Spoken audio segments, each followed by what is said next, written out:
but we're right here where we need to be, and that's minding our business on a Tuesday. And I love to mind my business as well as I love to mind yours as well. But we mind the business that matters, and that is the business of making $1 out of 15 cents. How to amplify your voice, your business, and where you're going, making sure that their pocket, their wallet is a-okay. A beautiful morning to you, and thank you so much for choosing us as your number one listening pleasure. Now in the studio today, oh my goodness, I have Mr. Tarirai Nunurai, who is a digital expert extraordinaire. Now a lot of us are in the digital space where we are. Yes, whether you are online for social reasons, trying to do business, trying to make an impact and be disruptive in your various spheres, whether it's TikTok, LinkedIn, whether you're on Google, whether you're trying to be on Facebook and do so many things, it's really important to know how to do it and what in heavens is an SEO. Definitely, the guy I've got in studio will introduce himself, but he is a man that needs no introduction, and definitely he is a guy that is going places, and the person that you should have in your, is it left hand or is it your right hand? Which one is the more important? Your heart is on your left, right? So yes, you should have him on your left hand to make sure that your personal brand, as well as your professional brand, as well as your business brand are all making sense. So, hi, Taddy. Hi, Kim. Thank you for having me. I'm happy to have you in the studio today. Maybe before we start, I think something's wrong with that mic. We might need to change. Rai, who is a digital expert in the studio. So, Taddy, please can you just briefly explain or introduce yourself to us? Give us your background in digital marketing and maybe how the landscape is in terms of digital marketing in the recent years. Thank you, Kim. My name is Tarirai Nunurai, also known as Mr. Digital. I am the co-founder of Digital Marketing House, which is a digital marketing agency here in Zimbabwe, formed in 2022. I think we have seen a lot of social media presence and the adaptation of digital transformation systems in Zimbabwe. I think for the past 5 years, I think when COVID started, a lot of organizations, people actually adopted the digital methods. All right, so we want to understand online visibility and what that's about. So you're saying with the onset of COVID, people went online and everyone is doing whatever they think works, but it might not necessarily be what it is that works. Why is online visibility crucial for businesses in today's world? So the customer journey begins online. On average, globally, every person spends 6 hours 58 minutes on their mobile devices.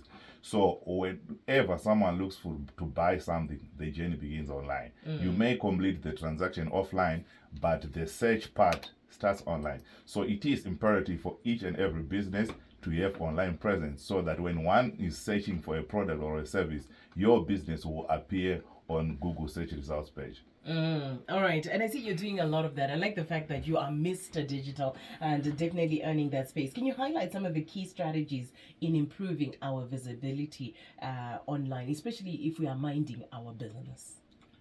So definitely there is a misconception that digital marketing is Facebook. Okay. Undoubtedly. Facebook, but hey. So Facebook is just one leg of many social media platforms which are there. So of course the Facebook is the leading one with a lot of followers, monthly active users, but you need to understand your own personal brand or the company brand and see which platform which resonates with my audience. So it is important that you choose the right platform and also seek advice from those who are experts in the industry. Perfect. So we're talking about, you said not only, everyone thinks that Facebook is the only way for you to get out there, but we're talking about social media, I guess, when we talk about Facebook. But there's also your websites, I think, and there's also something else. What was it that you look at when it looks like our online presence and our visibility? The word is, what is it? Is search engine optimization. Search engine, what? It sounds like a Greek to me. Please explain it. So search engine optimization is just the process of improving your online visibility. So there are two keywords that I'm going to explain when it comes to online marketing. There is what is called organic, and then there is what is called paid method. So SEO, or search engine optimization, is organic, which means it's free. It's just the tactics that you employ and use on your website that then brings the visibility online. Then the other way, which is a short-term method, is to invest in your paid media. So we are simply saying, be it Facebook, be it Google ads, be it TikTok ads, be it X ads or LinkedIn ads, or what you are simply doing is it's kind of a shortcut to your visibility. But for you to gain long-term benefits, you need to invest in SEO. So SEO is like a marathon, whereas paid ads is like a sprint. Wow. All right. So there we go. If you're somebody who's interested in taking over and doing business the right way on a digital platform, I do have with me in studio today Mr. Tarirai Nunurai. We call him Mr. Digital because everything digital, he is the expert that we need to be talking to, whether you're doing social media, tukutaura search engine optimization, or you're doing your websites, blogs, or whatever it is that you're doing online. Now, you talked about what these things are, but what is the importance of social media to a business? Do you really have to? I know I see a lot of companies, I'm talking about, have such a social media, have a page. Is it really important, or it's something that we can do on a personal level?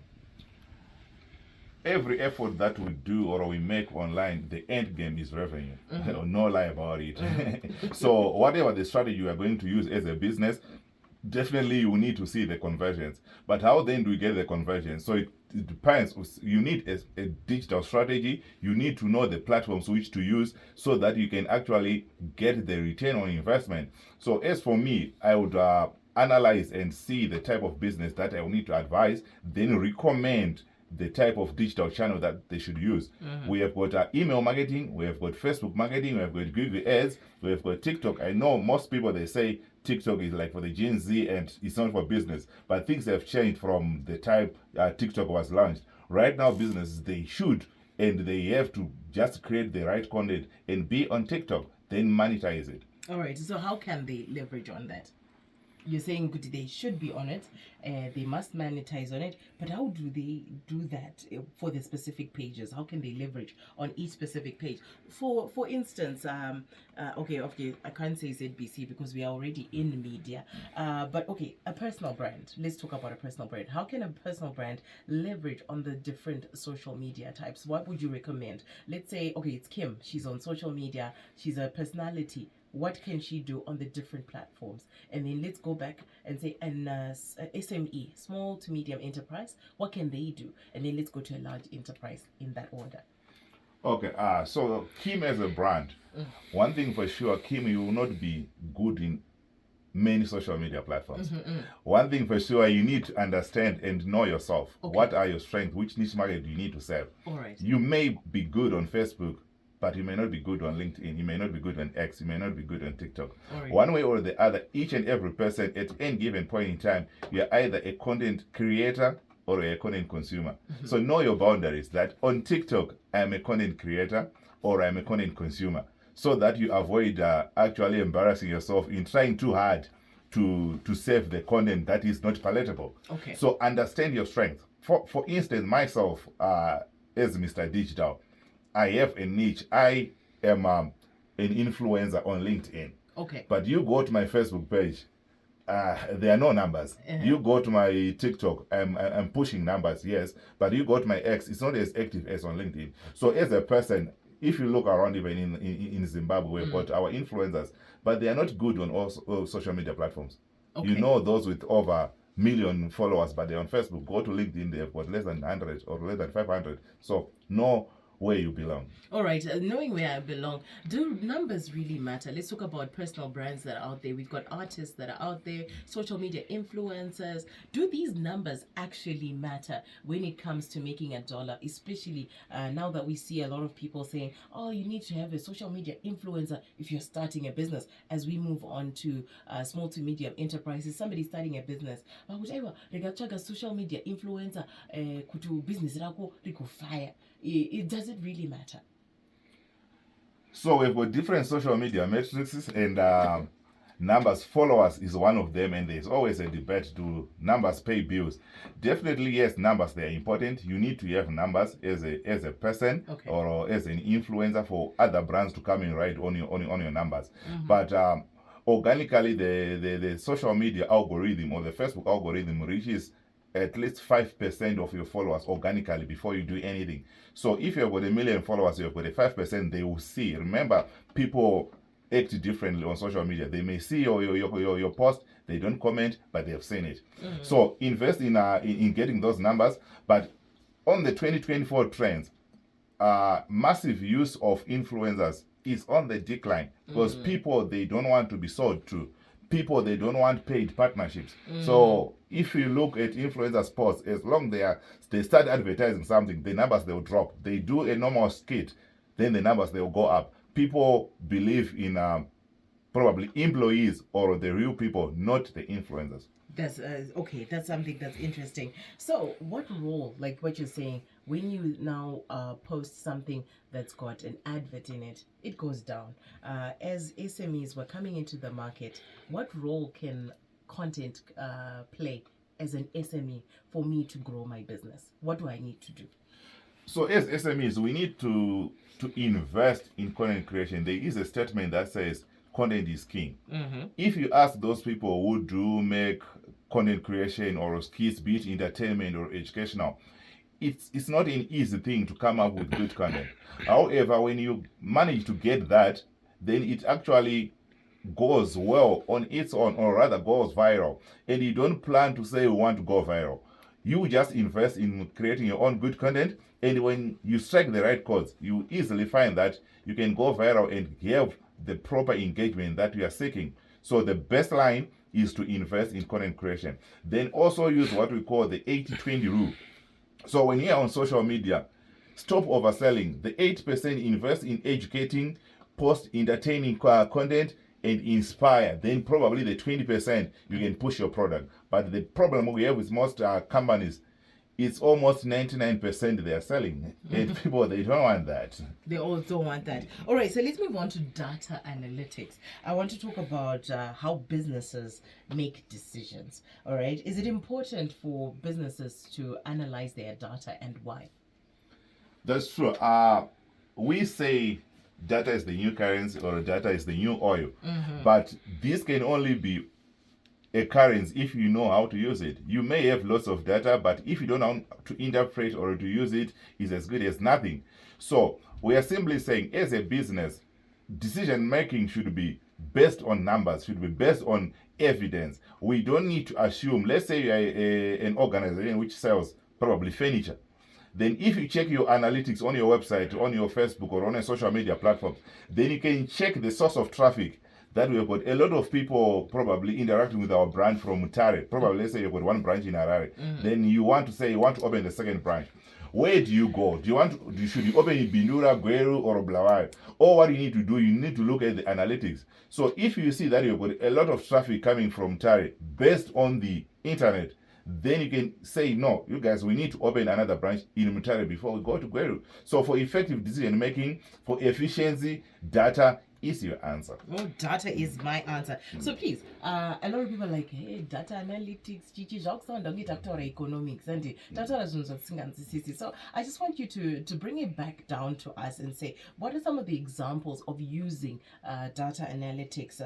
You've said like branches, but what else can I do? I don't have branches. I'm just a mere person who is selling online. What are some of the examples that you can give us where I can actually benefit? I'm selling from my boot, I'm selling from my house, or maybe it's just a service that I provide as an individual. What examples can you use for someone like that?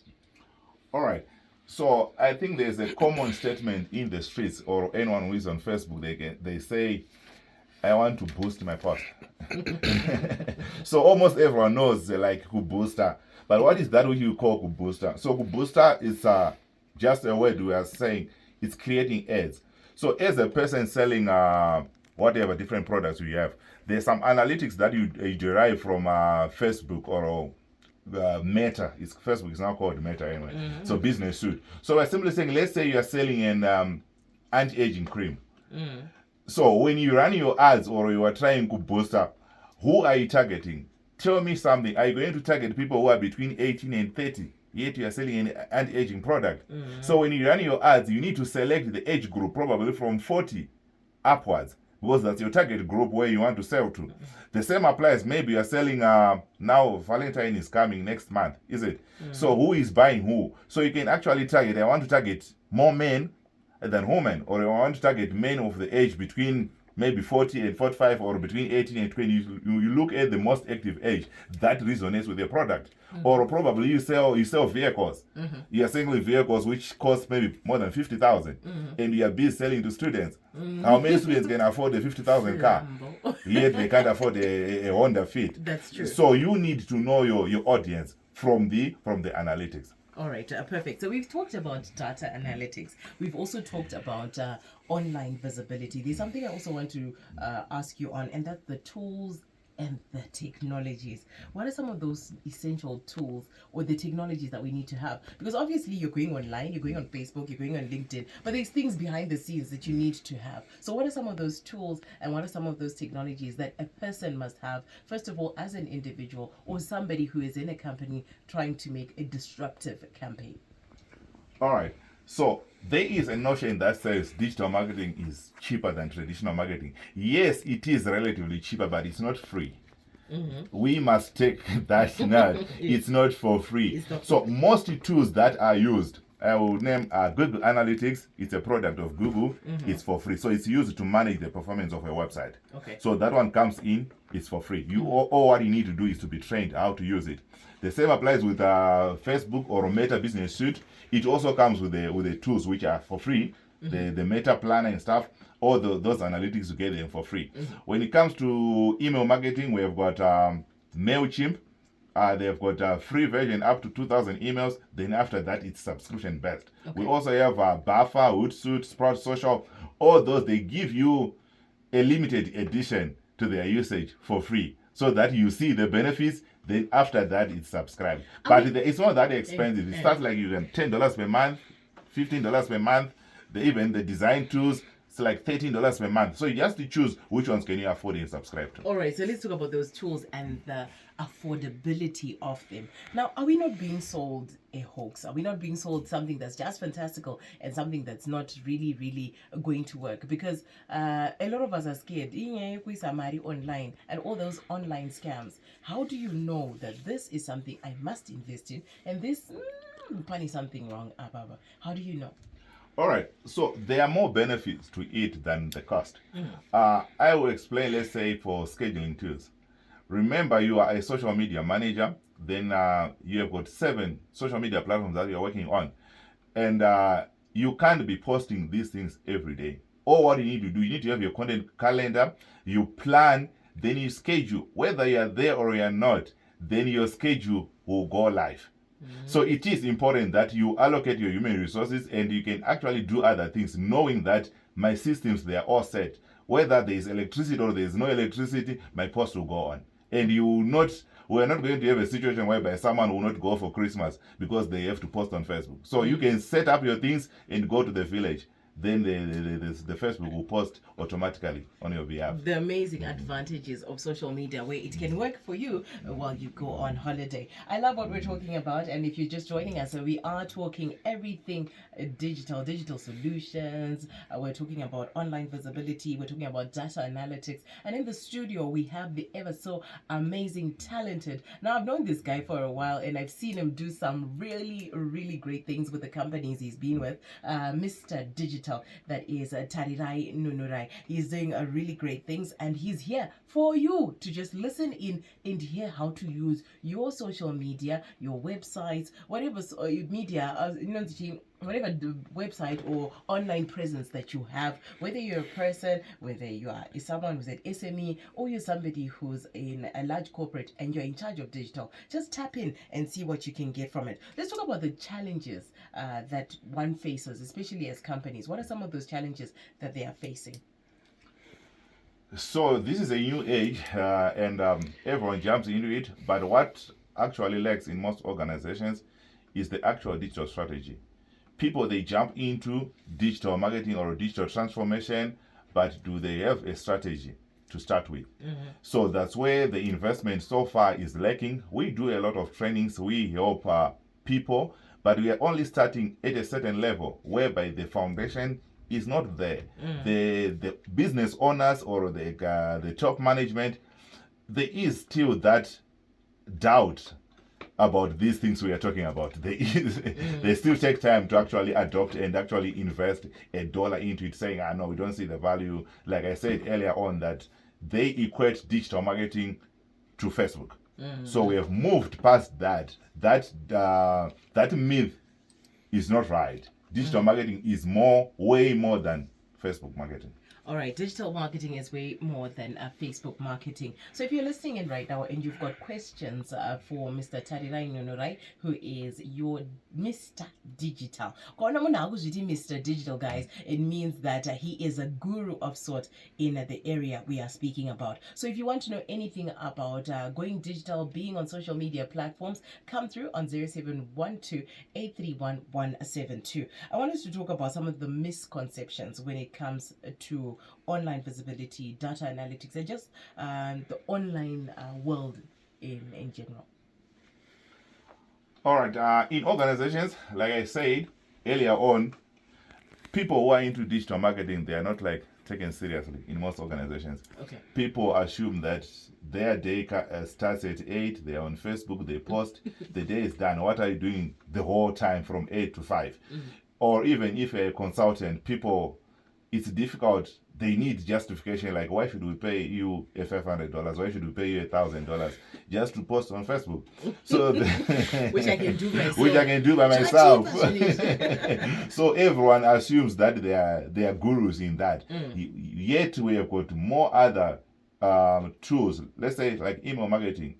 For you to come up with the content that you're gonna post or gonna come up with a newsletter, you should make sense, is it? The same applies. We've got Google Ads. Most organizations, they spend less or they don't even have that account active. All they do is to put money on Instagram or in Facebook, whereas their products are not even aligned to those platforms. Some organizations may just have probably a TikTok account or may have a LinkedIn account. That's where your people are. So you need to understand that digital marketing is way beyond the Facebook. Let's respect and get the best out of our people doing the digital marketing for the organization. That's where the economy is. All right, so here it is. We've talked about the challenges. We've talked about how to be present online and doing the most for your business, whether you're selling from your boot or whether you're running a whole campaign as a company. I want to talk about some of the tips that you can give us, or maybe solutions to overcoming some of the challenges that we are facing as companies, as individuals online. Like, where can we find the help? Where can we go for help? And how do we know whether we are doing something wrong or right on those platforms? All right. As people, as organizations, it is important to know that not everyone is an expert in every subject. No matter how it looks easy to be on social media or to do digital marketing, there are people who actually went to school. Personally, I have a master's in digital marketing from the Bindura University. So there are people who have gone deeper than the surface, what you see. So get your strategy drawn by experts. There is a bit of research done there. There is a bit of the traditional marketing we know of Philip Kotler, 7Ps and so forth. But now you need a fusion of both the traditional marketing part, the basics, and the online tools. So invest in the training of your people, invest in asking people who have walked the path and get the best results. All right, the future is digital. I'm actually impressed to hear that you have a master's, a whole master's in the field that we are talking about right now. So you have to know, if you're listening, Kuti, the future is digital. And I've also realized that a lot of universities, even in marketing, whatever field they have, they've already started putting some digital aspects. Whether you're doing engineering, whether you're doing if you're a doctor, they have started putting a digital aspect. So the future is digital. So if you are listening in right now, you need to listen and listen well. We're looking ahead to where we are going. What are some of the things or trends in a Zimbabwean context that we can look out for as individuals or as consumers of the digital space? this interview will not end before we talk about AI, or artificial intelligence. I think it's a buzzword that we talk about almost every day, or that we started talking about for the last year. It was a topical issue. So AI is here, AI has been there, AI is here, and part of the subject talked about AI. There's what is called ChatGPT, which has threatened jobs of many in terms of content creation. So just because you've got access to ChatGPT doesn't make you a guru in content creation, doesn't make you a chief digital officer of some sort. I think almost everyone got access to ChatGPT. I'm sure, Kim, you have used it, or if you haven't, you can go and try it. So it's just a way of creating content, but what you feed in is what you get out. So behind those AI, there should be a strategist. As a person, you should have an idea of what you want to do. So some of the trends, definitely, with AI, we've got 5G. I think one of the telecoms company have said we are on 5G and so forth. So machine learning and everything. So those are the trends. Some globally, they have been used effectively, and probably this side, we have not really used it to that extent. But I am happy that a lot of people, they've adopted AI and they're using ChatGPT. All right, so here we go. We're talking about everything online. We're talking about the strategies. We're talking about some of the misconceptions as well as some of the solutions. So I like to write as you are talking. We're talking about the emerging strategies now. We've talked about emerging technologies, which is AI that's coming. So now it's coming and it's threatening our jobs. Very soon, I'm sure we'll even have radio presenters that are AIs. But what are some of the strategies that businesses should be aware of as these technologies and tools and everything are starting to come into play? So organizations should invest in their people. Like I said, I did my master's like 2 years back, but I'm sure right now if you go back, the content we did is already changed. I have also seen one local university, they've offered a 4-year degree in artificial intelligence. And we're discussing like what are they gonna do in 4 years? Because by the time they finish, things have changed. So this curriculum and everything, they change every day. So organizations should be on the lookout for these changes and they should adapt. You can't say what worked in 2022 or 2023, we're gonna continue using it in 2024. So every person, every organization, be on the lookout for the changing trends. That's how you counter the changes that are coming into the market. Otherwise, you will be obsolete. All right. So, and how are you, Mr. Digital? It's my Choroza in Eastview, phase 21. Where can we get digital market influencers? And then the second question is, which strategy should I come up with if I want to market as a beauty therapist? Thank you for that question. So, influencers, I think from 2020 up to now, I don't know how many local influencers we have or how many people claim to be influencers. So there is something that you need to look at. Look at your product, is it? Then look at the amongst hundreds of them influencers. And so obviously the cost is involved. Some they charge high, some they charge less. But what I would advise you for now, use what are called nano influencers. Nano influencers are those influencers, they are rising influencers. So why am I saying that? They are a bit affordable and their engagements, they are high. So those influencers with high, huge numbers, they're expensive, and somehow you see the engagement rates, they are very few. I'm sure you've heard people say, I've met this and so, they refuse to take a selfie with me. But go to the young, upcoming influencers, they can actually say, let's take a selfie. So they have got that energy, they can push your product well than the established influencers. All right, and they also, she says, which strategy? I think she's just talking to an everyday user. What strategy should I come up with if I want to market as a beauty therapist, as a sneaker selling guy, as oil, you know, all these different products that are out there? How can small, these are micro businesses, how can they strategize for a win? So, and then you start as a micro, then you become small. Yes. How do they strategize digitally? So I think your business is visual. So you've got platforms like Instagram, Facebook, then TikTok. You can demonstrate if you are selling. You know you've got those pictures of before and after. So demonstrate. Invest in a good camera, be it a phone, which brand you want. or hire someone, but because of constrained budgets, you can do it yourself, but you need to come up with a plan and invest in showing up these good visuals that can actually impress your target audience. All right, somebody I think caught us a bit late. Hansi, why do great influencers bring us low engagement? It's by nature. Let me say, how many of you go and comment on Benner Boy's page? What are your chances of him responding to your post? Then you look at another local artist who is upcoming. So you post, he's actually waiting for your comment before you post. So then you say, well done, he says thank you. But there's no way Ronaldo is going to respond to your post. Chances are very, very slim that Ronaldo or Messi will comment back on your post. So when we speak engagement, what you're saying is the back and forth of communication. Exactly. That's what we call engagement. Yes. So someone will say, but the influencer, and 300,000 people, what do you mean on a low engagement? So engagement is that communication between the comment section.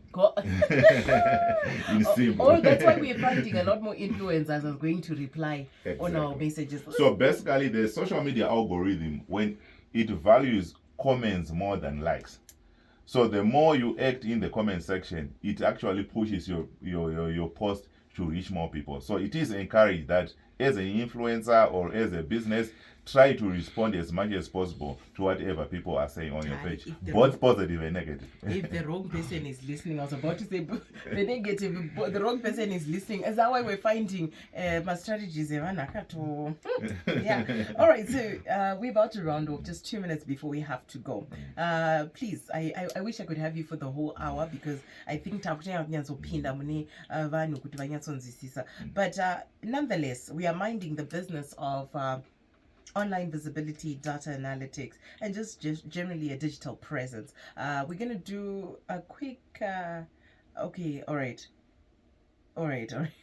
I think he was also, somebody's coming through. How best can I market my graphic design business? There is so much competition. How do you break the barriers? I think this is a whole day's work. Just 2 minutes.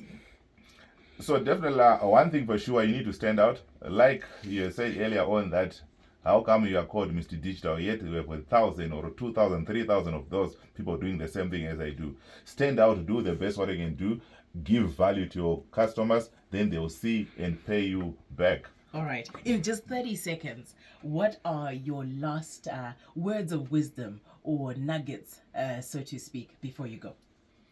You need to invest in digital marketing, you need to invest in consultants, you need to invest in a third person who can actually help you propel your brand, be it personal or the company brand. You need someone with a different view to assist you. Perfect. And if somebody wants to get in touch with you for further advice or just inquiries in the future. So my name is Tarirai Nunurai on LinkedIn. Then our company is Digital Marketing House. Our website is www.dmhouse.co.zw. We are also on Facebook, on all social media platforms actually. It's Digital Marketing House. I like the fact that you haven't put a phone number. So if you want to find Mr. Digital, go digital across all social media platforms. From me, Kim Sibanda, it's been Mind Your Business. Until next time.